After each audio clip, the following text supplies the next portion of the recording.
Good morning. I'm Mark Allen with Gaper.io, and I'm here today with Stu Minshew, the CEO of the Unleashed Startup. Good afternoon, Stu, in your case. Yeah, good morning to you. Thank you. How you doing today? Doing pretty good. Yeah, a little bit rainy here in Chattanooga, Tennessee, but otherwise we're doing well. All right. So can you share a brief background of yourself and your work experience? Yeah, so a brief background is I'm an entrepreneur at heart. Started three businesses in the past before the Unleashed startup. Two of those were based in Nairobi, Kenya, in East Africa. The first one was kind of around team and leadership development, working with lots of different corporations, helping them with teamwork and leadership development. And then between that time, spent some time in the U.S. with my father-in-law's business. He had an automotive parts business in the Atlanta area. We were able to kind of grow that to an international business, sold that in 2013 and started a new company where we sold manufacturing parts. After doing that, moved back to Kenya and started a consulting firm. Working with mainly executive teams in the area of kind of executive teamwork, but also leadership development. And I did that for a few years before handing that off and then moving back to the US. And so I've been back here in the US for about almost 5 years now. I started the Unleashed startup just because I loved working with entrepreneurs and the different challenges that come with starting a startup and kind of helping entrepreneurs navigate that, especially the areas of fear, anxiety, and burnout, and kind of helping them walk through and improve those areas so that they can thrive personally and professionally. Oh, very good. So what has been your experience with remote employment, both as an employer and employee? And I'd be curious to know how it works in Kenya. Mm-hmm. Yeah, so I have a good bit of experience kind of working as a remote employer, but also with employees as well. I do most of my work from home, do a lot of my coaching for entrepreneurs over the internet. So I've been doing that for many years now. Also, I do some work with a local nonprofit here, but they're kind of based in Chattanooga, but they're international. And so we have staff that are in West Africa and East Africa. And so constantly, each week on the phone with them, communicating with them, checking in with them, kind of seeing the progress of their work and making sure things are going well. Being able to do it from U.S. standpoint, but also an international standpoint. And so some of the challenges you have there is just kind of internet issues. Sometimes the internet will be slow or it'll go out, and so those can provide challenges at times that you have to overcome and reschedule meetings, or cut your video off and kind of just do it audio. So having to navigate those has been interesting. Interesting. And what's the time difference between the East Coast and Kenya? Yeah, so in Kenya, it kind of fluctuates between if it's daylight saving times or not. It's usually 7 or 8 hours. And then with our work in mainly Togo and West Africa, it's usually 4 or 5 hours difference there. Oh, okay. No, that's not so bad. Yeah. It's almost the same as London, right?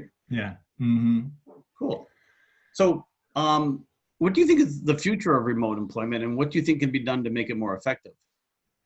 Yeah, so I think the future of remote employment, I think a lot of companies now are kind of realizing how feasible it is for them to be able to rely more on remote employment. I think a lot of companies are going to come out of this time kind of questioning, do we really need a physical office space? Mm-hmm. And is that something that we need to be spending our money and resources and time investing in? Our employees able to get their work done remotely? And I think they're going to come out of this time finding out that is a feasible possibility for many organizations. I think there's a lot of things that you can do to make it a better experience for the employees, but also for the businesses as a whole. And I think that's around kind of how do you do your work and making sure that your employees you're taking care of yourself. Mm-hmm. So I think there's some really big things that I really encourage people to do when they're doing that. And so one of the things is just making sure that you have a physical space where you do your work, and that's a space that you can step away from time to time when you need to. Try to leave your computer there, because it's easy when we're working at home. We can pick up our laptop and we can, walk wherever we want to, go sit in the kitchen, go sit in the living room. But I think it's really good if you have that dedicated space, that's where your stuff stays. And you set a time. I'm going to be there from this time to this time, and then I'm going to get up and I'm going to interact with my family or friends or whatever that looks like for you, so that you can have kind of that break from work to be able to focus on your personal life. So that's a big thing. And I think having those cutoff times too, saying I'm going to work from this time to this time, because like I said, it's easy. If I see my computer, lying on the kitchen table, it's easy for me, if things kind of quiet down, to kind of open it up and start answering emails and doing things like that. So having those cutoff times. And like I mentioned, kind of taking care of yourself. One of the things that I encourage for the people that I coach, the entrepreneurs I coach, is something I call the weekly 140. And so that's taking 20 minutes, at least 20 minutes a day, to focus on something that's going to help you. And so that could be a variety of different things. It could be, exercising, going for a walk. It could be, meditating or prayer, whatever that might look like for you, reading, taking a nap. Just make sure that you're being intentional every day about taking that time. And I've even tried to increase that kind of during this quarantine, kind of bumping that up to an hour. I try to work out first thing in the morning. After that, I have some time of meditation. And then me and my wife usually go for a 30-minute walk after we're kind of done with our work for the day. So trying to get, at least an hour of, activities that are really, taking care of me and making sure that I'm in a healthy place mentally. Very good. Have you read the book, The Miracle Morning? Because that's basically what it talks about. Yeah, I've read that. And so, yeah, I try to implement some of those types of practices in what I'm doing as an entrepreneur. Yeah, me too. And the hardest one is the meditation, because the mind is always going, right? You agree? Mm-hmm. I agree. Yeah. I think that's really important to kind of help me kind of focus my day on, what's important to me. And I think it's been really key and really helpful for me, especially during this time, to just kind of sit down and have that space to just kind of, like I said, kind of focus and really think about what are the things I'm grateful for, what are the things that are important to me. Yeah, I agree. It's funny story. The first day I did the Miracle Morning was the first time in my life that I broke 80 in golf. Oh, wow. Yeah. So there's got to be some correlation there. So what is the story behind the Unleashed startup? And what's the journey been like? Yeah. So the story behind is like I said, I have experience as an entrepreneur. And when I moved back to the States, actually, when I was in Kenya, I started kind of doing pro bono work with entrepreneurs and wanted to continue that when I came back to the States. And so I've done some of that as mentoring other entrepreneurs, but was also consulting with entrepreneurs, mainly in the area of operations and finance. And as I was doing that, saw a couple of things happen. For me, it was a big switch in kind of going from doing in-person business to now doing online business. And that was a big stressor for me to kind of figure that out. I saw a lot of my anxiety starting to play out, causing me to get stuck, not knowing what to do, not knowing how to implement the strategies. And so started to, move into the area of burnout myself. I also saw that happening with the entrepreneurs that I was working with. When they'd hit a wall or have a challenge, they'd really feel that anxiety. I kind of call it the emotional roller coaster of entrepreneurship. They would really start to feel that and not know how to overcome that, not know how to approach that. And so during this time, we have two, young boys, and kind of bringing them back from Kenya to the U.S., it was a big culture shift for them, and they had some anxiety issues. And we were, me and my wife were working with a counselor to kind of help my children. And so I said, well, what about taking some of those kind of practices and using them, kind of modifying them, contextualizing them for entrepreneurs? And so I went to go see how prevalent the problem was amongst entrepreneurs, and found out that it was, hugely prevalent.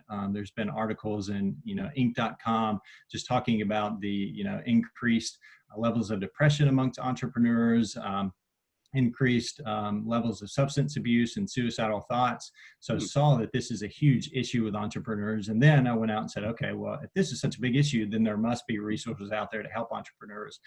And I really didn't find anything out there that's really helping entrepreneurs kind of get to better mental health. And so that's when I said, well, let me try to create something that's going to help myself and hopefully help other entrepreneurs kind of get to a better place of mental health and mental well-being. And so, spent about a year kind of studying what's out there, contextualizing some things that I found.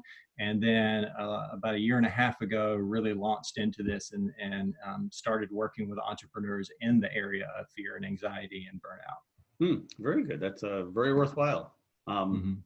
So how did you incorporate the idea of remote at your company? It sounds like, are you a solopreneur?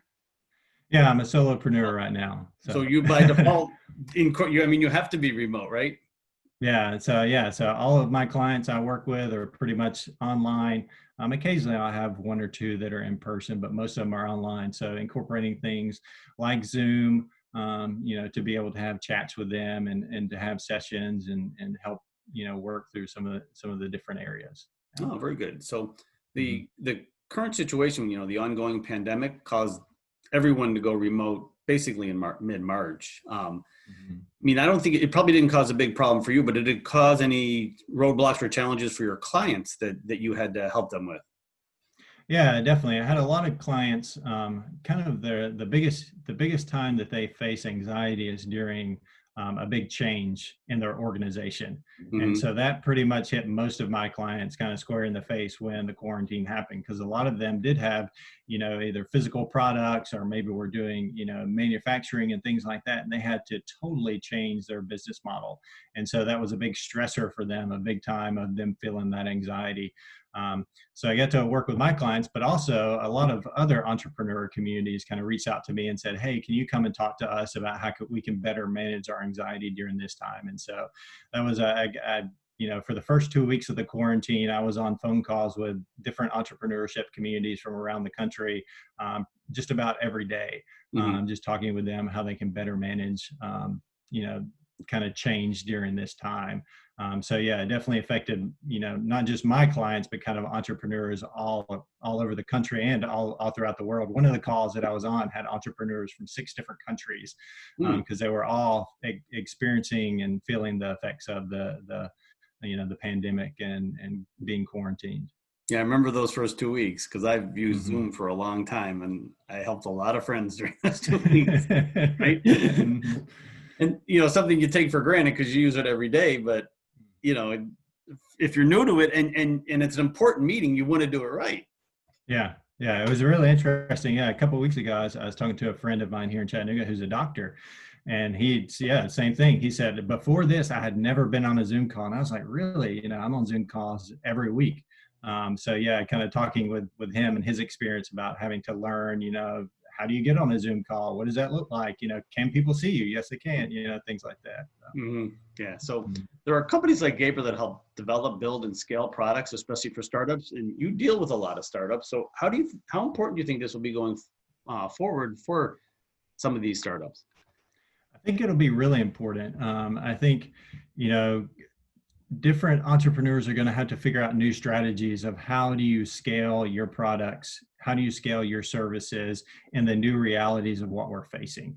And so I think, companies like yours like Gaper, can really help entrepreneurs figure out, okay, with the new reality, what is that going to look like for my company? Or even if you're just starting now, that's still going to be something that, you don't have a lot of data backing up with these new reality of how we, interact as a culture, how we interact as a business community, what that's going to look like for scaling your product going forward. And so I think, companies like this are going to be vital. We've already seen that in entrepreneurs, relying on, other companies that they can outsource things to be able to help them with certain areas of your business. I think that's huge in startups. But I think a lot of other businesses are going to realize that as well, as how can they take advantage of, tapping into some of these other businesses who can help them with this way, that they don't have to have someone here in the office physically doing that for them, but can, contract that out, outsource that out to other businesses who are, have expertise in that area and can come alongside them. Yeah, actually, I think that's the biggest thing we offer to startups is that we know how to vet, technical people, and we know how, Mhm. we take away that worry of hiring that group of people, because a lot of people really don't know what to ask for a Yeah. technical person, right? And it's like, Mhm. let us take care of that, and we'll actually do it at a cheaper rate than you're probably going to get in your local market. Yeah. Maybe Yeah. not All right. Chattanooga, but And the amount of time and energy and resources that you're going to spend doing it yourself, when you can outsource that to somebody like you guys who have that expertise and can do it a lot quickly and more efficiently than an individual or a company can do on their own. that's true. So, well, Stu, I want to thank you for your time today. This has been very enlightening, and I want to wish you luck and have a great day. Yeah, well, it was my pleasure. Thank you for having me. All right, bye.